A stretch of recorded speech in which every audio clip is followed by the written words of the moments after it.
Hey, how you doing? This is Frankie V.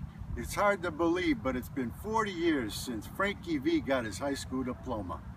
Where did all the frickin' time go? I have no idea. Seems like only yesterday, Frankie V was driving his 1973 dark blue Camaro into this parking lot, and all the babes were surrounding the car and him. At least that's the way Frankie V wants to remember it. Anyway, I'm gonna try to tell you in 5 minutes or less what happened in 40 years. So without further ado, here's the story. After Frankie V gets his diploma, he gets a job for 8 years in a stamping plant making bumpers for the Big Three. Now while he's working there, in 1982 he meets a guy, Mario, who owned a barbershop on 14 Mile and Mound, and he wanted to ride up to the barbershop to check out the business. So we used to go up to the damn party store on 14 and Mound to get pizza and beer at lunchtime, so we took him up there. So we went up there and we walked into his barbershop and oh, boo, bada ba bing, what does Frankie V see but a beautiful Italian girl? It was like a scene out of The Godfather. You know, remember when Michael Corleone met Apollonia in Sicily? It was the Cupid's arrow went through Frankie V's heart. Next thing you know, 1985, Frankie V's a married man.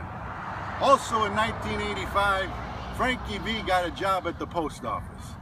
Okay, here comes 1987. In 1987, two little Italian stallions show up, Frankie Jr. and Vinci.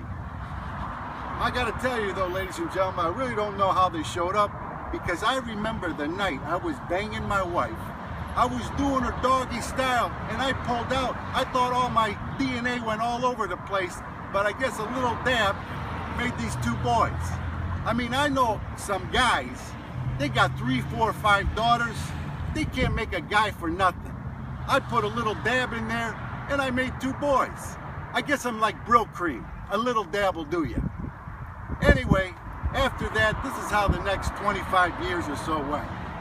Frankie V gets up, Frankie V goes to work, Frankie V pays the bills. Frankie V gets up, Frankie V goes to work, Frankie V pays the bills. Next thing you know, June 2014 rolls around, Frankie V's beautiful Italian wife decides to file for divorce, and in 2015, January 13th, Frankie V's a divorced man. And where's Frankie V living today? Why, he's back with his parents in Sterling Heights, just like when he was 17. I tell you, in retrospect, what Frankie V should have done, once he got that diploma, he should have drove home, went in the house, locked the door, and didn't come out for another 40 years. He would have saved himself a lot of grief and aggravation. Well, before I go, I want to say I hold nothing against my ex-wife. I wish her the best because she did give me 2 of the greatest gifts I ever received in my life. My sons, Frank and Vince. That's my story. I hope you liked it. This is Frankie V saying, your mother's calling. Get the hell out of here.